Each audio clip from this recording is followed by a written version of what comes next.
All right, we're nearly there now. We've got a scoring system. I'm actually doing really well on this game here. And we've got our pipes displaying as we want them, going on forever and ever.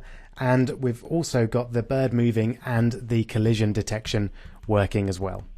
So all we need is for the game to actually respond when the user hits one of the pipes, or indeed the bottom of the screen there, and for the game to be over and for the user to be able to tap the screen and start again. So first off, I'm going to quickly download a game over graphic. So I'm just on Google Images, and if I scroll down here,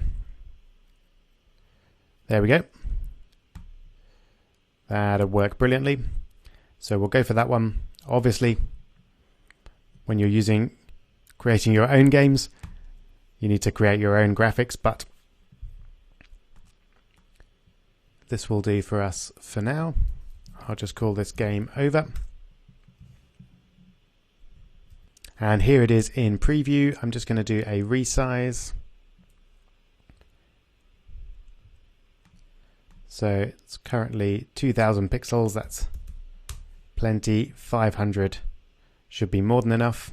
And I'm also going to give it a transparent background, which is really easy to do on a Mac. You just, in preview, click the instant alpha magic wand there, and then just select the part that you want to be clear, and then I'm just going to press delete to get rid of that and convert it to PNG, because JPEGs are not transparent. And I'm also just going to make it a little bit smaller just by cropping that there as well. Okay, so if you want to avoid those steps, then you can just download the project from the link in the next lecture, and it will have the game over image in it. But we're now going to add this to our app. So let's go back over to Android Studio and open up the assets folder in Finder. And then I'm going to take my game over .png file and just drag it into the assets folder there. Okay, so let's create a new texture for that. Create it up here. Texture game over. And then we'll set it up here. Game over is a new texture using game over.png. All right, so let's just remind ourselves how we want this to work. We want, when we get a collision detected, we want the game to stop and for the game over.png texture to be displayed on the screen. We also want the option for the user to then tap on the screen and start the game again. So let's make that happen. So the way I'm going to make that happen is by bringing in a new game state.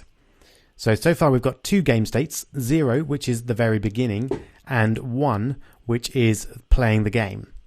So we're now going to have a game state of 2. So that means that the game is over. And we want to do that here as well. So I'm now going to remove the ability to move the bird after it's got to the bottom. And we're just going to have an else statement here to say that if the bird is not above the bottom of the screen, then game state is 2. So what do we want to happen when game state is 2? Well, we want all of this to stop happening, which it actually will, which is great. So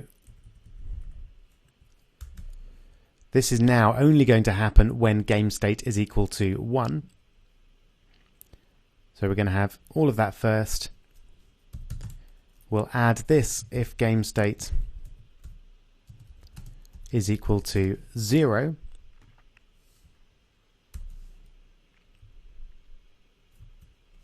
Oops, let's put the brackets in the right place.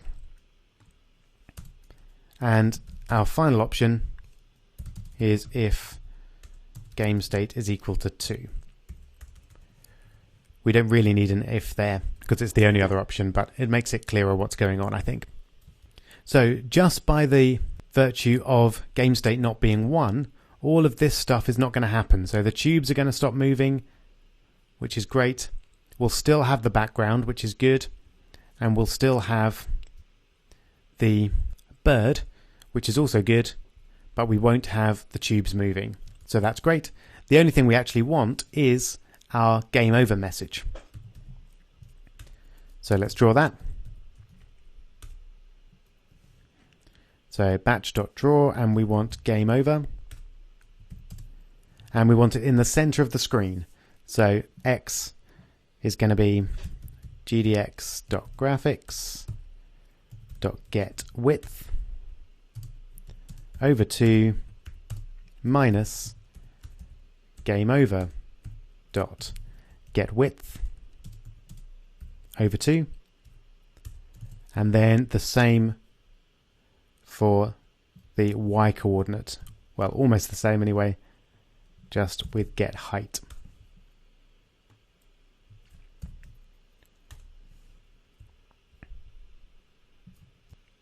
Okay, so we'll just run that and check. We should now have a proper game over system that will do everything except restart the game. So when the game stops, the tubes will stop moving, the score will stop increasing, but the bird will keep flapping, which is fine. And then we're just going to need to add the facility to tap to restart the game. Here we go, so let's die. Fantastic. There we go. Game over, possibly a little bit small, but I'll leave you to play with that and resize it if you want to. Notice that we can't interact with the screen at all at the moment. That's absolutely fine. All we need to do is to copy this code down, and now we're going to have some interaction. So what do we want to happen? Well, we definitely want the game state to be equal to 1 to start playing the game again. We want to put the bird back in the middle of the screen. So we want to do a fair bit of the setup that we did over in the create method up here. So we want to set bird Y back again. We don't need to reset the textures or the fonts or anything like that, so they can all remain as they were. We do want to set up the tubes again, but we don't need to do any of this setup again because they're all fixed anyway. So this code is what needs to happen twice. So let's put it in a separate method.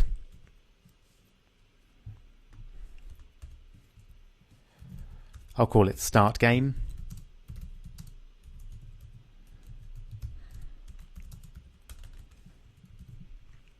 There we go. And then we'll call it here. And also add start game into there as well. And I think there's a couple of other things that we need to change here. We need to set the score back to 0. And we also need to set the scoring tube back to 0 so that we're checking for the first one again. I'll have a quick look at the other variables and see if any of these... Oh, setting the velocity back to 0 would be a good idea as well.